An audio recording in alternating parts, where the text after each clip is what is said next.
30 de dezembro de 2020. Quero contar a vocês algumas experiências que tive de setembro a dezembro deste ano. Recebi relatos de vários lugares, onde casos que surgiram em grupos nas montanhas foram expostos a mim. Ao orar a Deus pelas situações relatadas, pude ver qual relato era um relato puro em uma questão de verdade exposta. Outros eram versões encontradas. Outros eram relatórios totalmente inconclusivos de puro engano com o propósito de destruição. Enquanto lia isso e cada situação me era explicada, me disseram: cala, porque isso é para a sacudidura de muitos. Sua maldade os alcançará, e aqueles que o seguem cegamente cairão com eles. Fui então instruída a responder a cada caso relatado, que nada que não passe pelo crivo da lei de Deus não é aprovado pelo reino de Deus e seus seguidores, porque o bom é chamado de mal e o mal é chamado de bom. Com enganosa sutileza, eles distorcem a verdade de acordo com sua conveniência, e a mentira a reveste de beleza celestial. Enquanto isso se desenrolava diante de mim, meu ser estremeceu e perguntou: Senhor, por que não expor todo esse ultraje de uma vez? Ao que fui respondida com a história de Davi, Betseba, Urias e Joabe. E ele perguntou: acaso eu não sabia? E ele mesmo respondeu: certamente. Mas o coração do homem é tão enganoso, que somente exposto estará a evidência diante de muitos, e salvação para aquele que realmente me busca, e perdição para o incrédulo de coração.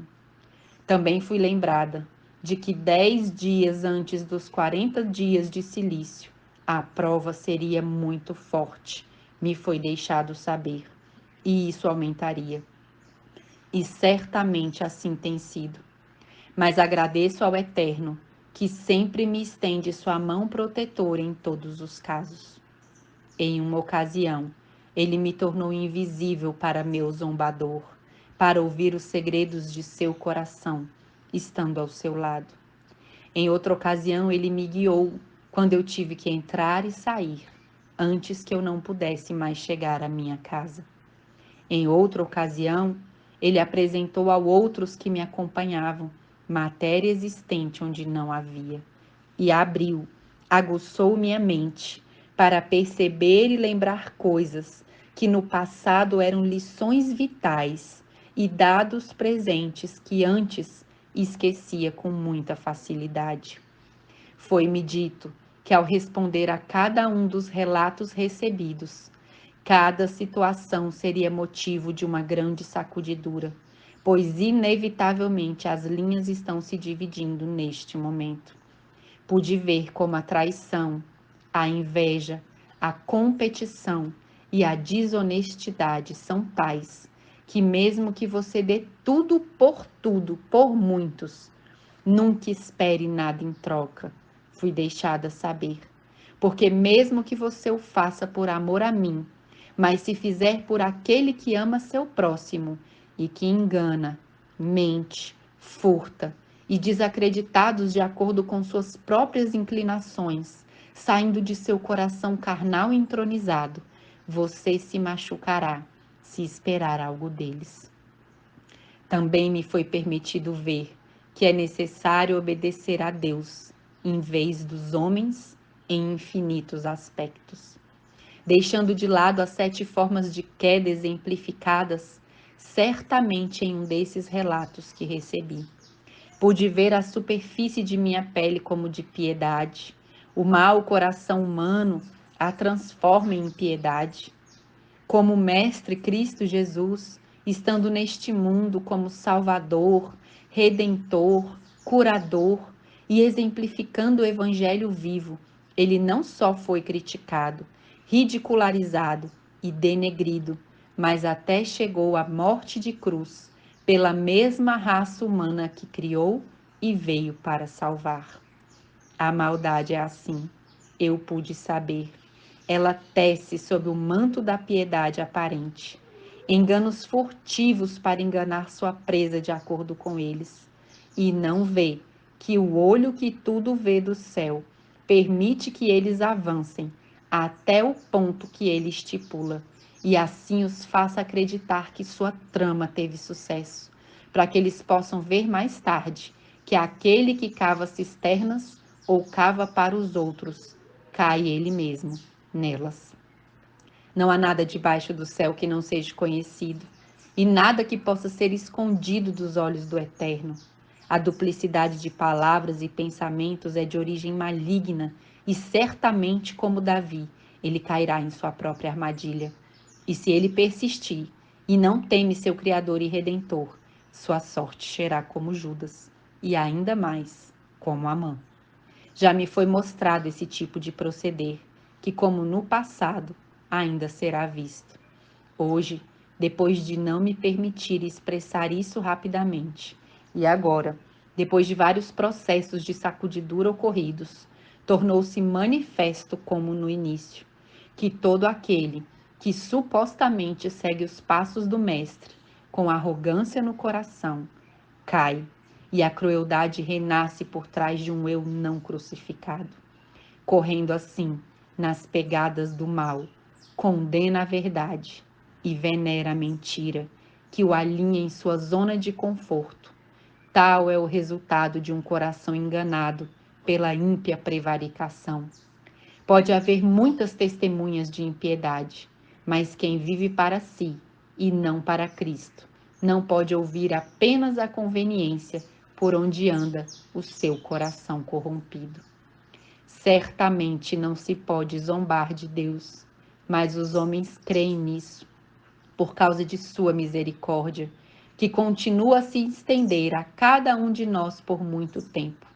Apesar disso, eles não se aproveitam dela, e muitos chegam a pensar que Deus não ouve e nem vê os pensamentos ocultos, palavras faladas pela metade, planos de engano, todos governados por acesso legal satânico. Louvam nas vitórias e murmuram nas provações, que os desviam do caminho agradável.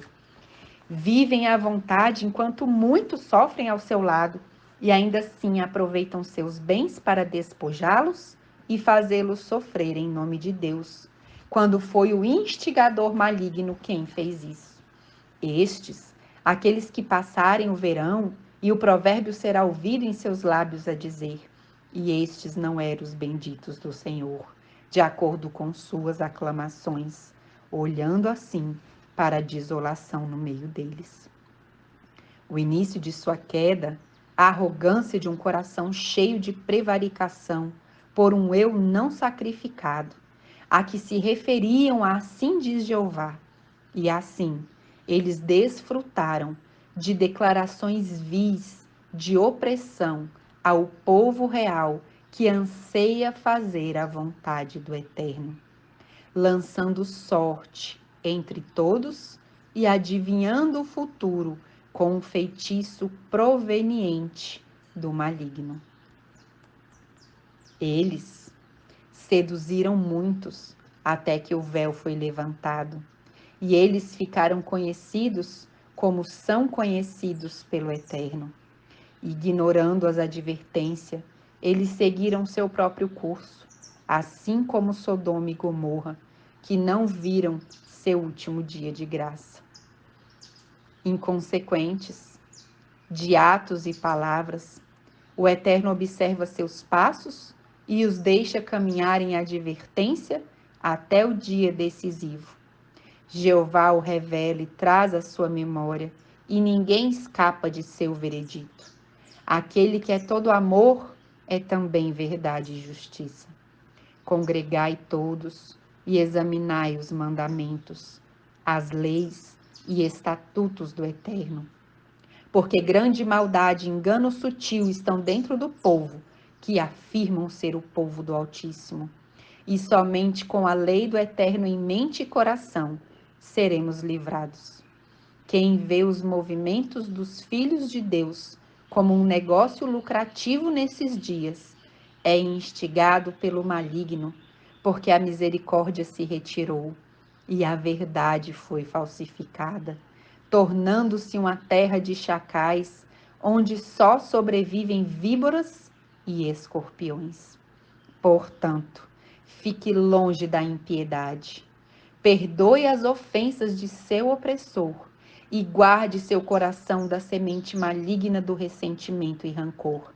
Mas não se sente com eles para comer e beber, nem vá à sua congregação, porque eles minarão vossa fé e falsificarão direito. Orai por eles, mas não toqueis em suas roupas. Assim você cumprirá as palavras do Eterno e será libertado no dia em que Jeová sair, para dar a cada um segundo a sua justiça e retribuição. Amados, isso é tremendo. O Eterno está realmente ciente de tudo. Que possamos entender isso e que possamos nos alinhar com a justiça de Cristo Jesus. Que o Senhor abençoe a todos nós.